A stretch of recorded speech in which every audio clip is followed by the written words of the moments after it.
Aquarius, this is for you. Message para sa mga Aquarius. March 30, 2025 sa mga Aquarius.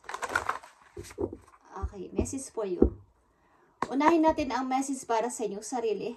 Aquarius. Okay. Dito ang villain. You can always rewrite the story. To I 38. Okay, ilan sa inyo is 38 years old or nasa 30s. Okay. Pwede mo namang paulit-ulitin isulat ang iyong story. Kapag yung story mo sa buhay, pwede mo i-rewrite ulit o kumbaga, baguhin. Okay, i-rewrite. Meron kang babaguhin sa mga hindi nararapat sa iyong buhay. Okay? Kayang-kaya mo itong gawin. Kaya mo ulit baguhin ang iyong sarili. Ibalik sa dati ang iyong sarili. Kung dati ay parang come home to yourself. Dati hindi mo binibigyan ng attention ang iyong sarili is, simula sa araw na to is, bigyan mo na muna ng attention ang iyong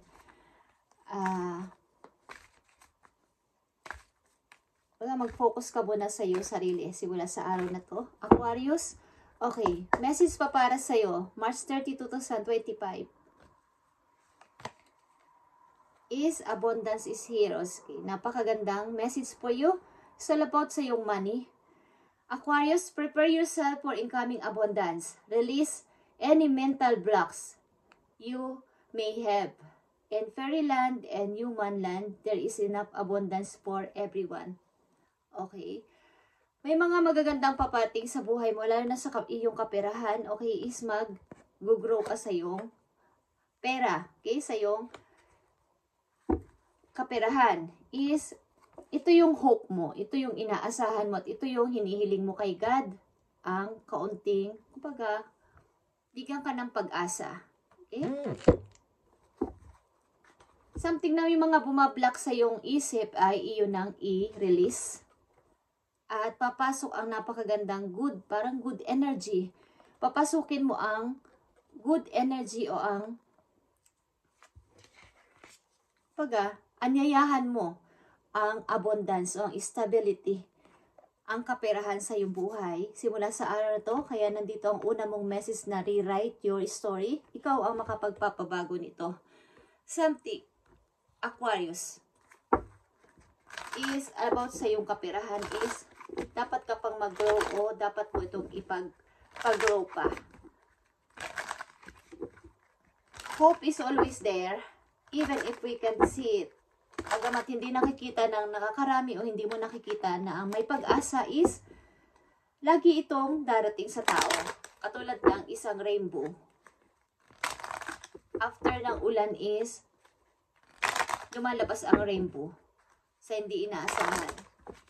Kahit na mainit nga is lumalabas ang rainbow. Sapagkat ito ay isang hope. Parang miracle. Okay? Maaring hindi mo inaasahan o hindi mo alam na may paparating sa iyong pera.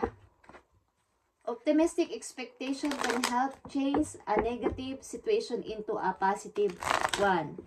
Okay. Ang nakapagpapablock kasi dito ng pagpasok ng kaperahan sa iyong buhay ay mga isipin at mga pag-overthinking at mga pinapapasok mo sa iyong isipan na mga negative.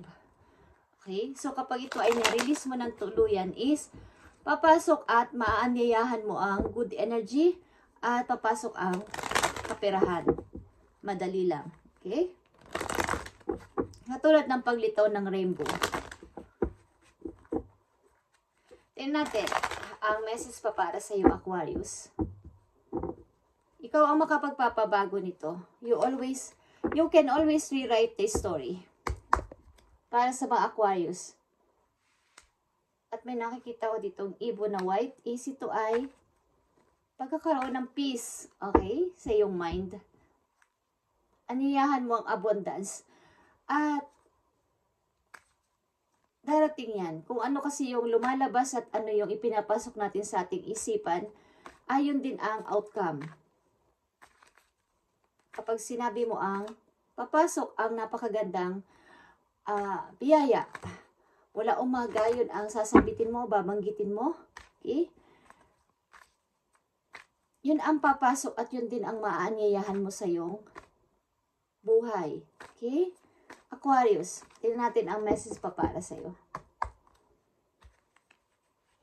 Para sa mga Aquarius ito, your life is about to start moving quickly, Aquarius, in some areas. Events that seem to have been on hold suddenly propel forward. Move with the flow and be mindful of what needs your attention most. Make decisions rationally but sensitively. Ibig sabihin, hindi mo mga inaasahan na pagbabago is mangyayari sa iyong buhay. Simula sa araw na to, Aquarius, kaya anyayahan mo ang positive energy kaysa negative.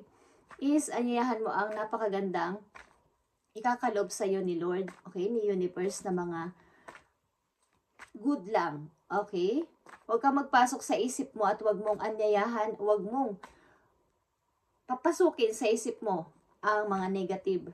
O ano man ang sitwasyon yung kinalalagay sa ngayon is, yan ay, kumbaga, normal yan sa tao. Kaya lang ay, mas kailangan nating ang papasukin natin sa ating isip ay mga good lang at huwag nating isipin na yung mga nangyayari sa atin ay mga bad.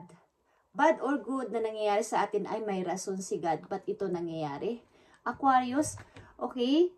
Some sa yung areas ng iyong buhay ay parang magmumove ng quickly. Parang mabilisan lang. Kung ikaw ay tuloy-tuloy dito. Move with the flow and be mindful of what needs your attention most. Ibig sabihin, keep moving forward. Kung ano man tong sitwasyon mo sa ngayon na parang nagpapahirap o nagpapablock sa iyong buhay sa pag-unlad lalo sa money ay, iwasan mong mag-isip ng negatibo. Simula sa araw na to, Aquarius. At anyayahan mo ang abundance sa iyong buhay. Okay?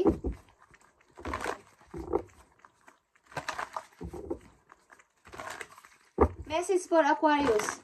At lalo sa mga Aquarius na nagpapatuloy sa buhay. Sana sa reading na to is, or nagtatrabaho ng maayos is, something na napakagaan lang ng pagdating ng money sa inyong buhay. Guys, ayahan nyo ang, kahit sa pagbili nyo lang sa store, paglabas ng inyong money, kahit hindi naman salitain, sa isip nyo lang is, thank you for this money. Okay? Salamat sa money na to, Lord. Salamat sa pagkain na to, Lord. Okay? At ibabalik yan. Okay? Ibabalik sa inyo lahat ng inyong nagastos. Lahat ng lumalabas sa inyong pera ay ibabalik. Yun ang sinasabing law of attraction, guys. Okay? At kapag napag-aralan nyo yun, pati ang manifestation, ang sinasabi kong manifest sa inyong mga pangarap is, yan ay maluwag lang na paparating sa inyong buhay sapagkat ito ay, hindi nyo man alam is may mga nakakarinig ng ating mga sinasabi sa ating isip o sa literal nating sinasabi. At kapag good ang ating nilalabas sa ating bibig, is yun din ang outcome na ibabalik sa atin. Okay? Maliwala kayo dun sa law of attraction, guys.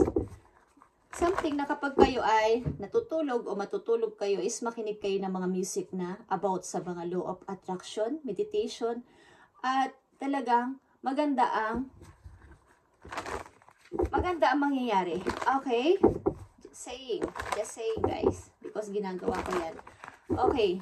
Aquarius, tignan pa natin ang mga message sa inyo. At bihira ko lang to sabihin sa any ko mga pagsasalita. Okay? Hindi ko alam kung ba't ko to sinasabi sa inyo. At ito ay may reason. Okay? During my reading is hindi ko kontrolado ang aking mga sinasabi. Okay guys? Para magkaroon kayo ng kaginhawahan sa money. Andito ang abundance para sa inyo at mag-a-appear ang magagandang opportunity sa mga Aquarius na nandito sa reading. In Jesus' name is, tataas ang inyong kita at magaan ang pagdating at pagpasok ng money sa inyong buhay. So, move with the flow and with mindful of what needs your attention most. Ikaw yung makakapag-rewrite ng yung story. Aquarius, passion and pleasure is here. Savor your life. Kung ano man ang kung ano yung nakapagpapasaya din sa iyo sa panahon ngayon, sa iyong kasalukuyan is, ipagpatuloy nyo lang. Yung inyong passion, huwag niyong pabayaan na ito ay magambala ng ibang tao o madisturb kayo dito. Kung ito yung nakapagpapagrow sa inyo at nakapagpapasaya sa inyo is, go lang, Aquarius. Huwag kayong mahiya na ito ay inyong ipaalam sa iba, ipakita sa iba ang inyong mga talent or skills. Hahangaan ang ilan sa inyo dito sa inyong talento. Okay? Yung sa inyo siguro ay magaling sumayaw at mag-perform. Okay. Tingnan natin pa mga messages para sa inyo, Aquarius. Andito ang abundance at napakaganda nito, guys. Your life is about to start moving quickly in some areas. Hindi mo mga inaasahang pagbabago is mangyayari sa iyong buhay simula sa araw na to, Aquarius. At may kinalaman to sa iyong money. Okay? Message for Aquarius.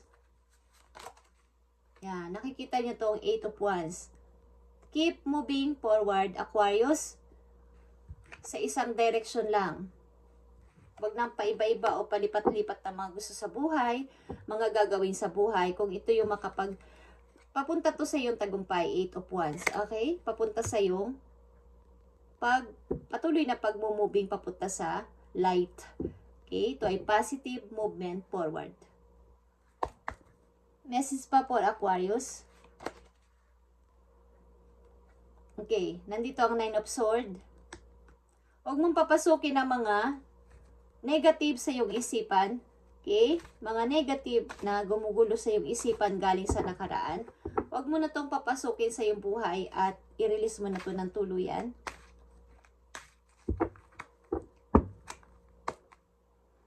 Message for Aquarius. Okay. Kahirapan sa money at talagang pagkalugmok sa galing sa nakaraan is iwasan mo na to, Aquarius. Kung ilan sa inyo ay may anak dito at nahirapan kayo sa pamumuhay dati at nahirapan sa money is i-welcome mo ang abundance sa iyong buhay, ang kapirahan, ang pag-grow sa money is i-welcome mo at mag-meditate ka. Okay? At napakaganda ng paparating sa iyo, guys. Ace of Pentacles is here. Saka sigurong ina, okay? Ina. The Queen of Cups and the Empress is here, guys. Palaguin mo yung sarili. At ito ay may kinalaman sa pagiging isa mong nanay o tatay, okay? Ano man ang inyong kasarian. At mapagtiis na person, okay? At pag-grow sa sarili mula sa halimbawa sa yung pag-unlad muli sa iyong sarili, pag-focus sa sarili, pag-comeback sa iyong sarili, na dati is parang naibigay mo ng buong buo sa mga tao minahal mo, but i-comeback mo ulit ang iyong sarili. Pag-buuin mo ulit ang iyong sarili. Okay? Di ko alam kung bakit may malit na porsyento sa akin na ako ay nalulungkot. Okay? Sa inyong reading. But I feel na kayo ay nakaranas ng masakit sa buhay at kailangan mo ulit bumangon at ipakita mo na ikaw ay nag-grow at mag-grow sa buhay. Aquarius, something na i-rewrite mo ang iyong story. Gawin mong kahanga-hanga, amazing, at saka colorful. Okay? Ang iyong buhay, i-rewrite mo. Katulad ng mga istorya sa mga pocketbook, okay, sa mga comics. Baguhin mo yung tema, baguhin mo yung story.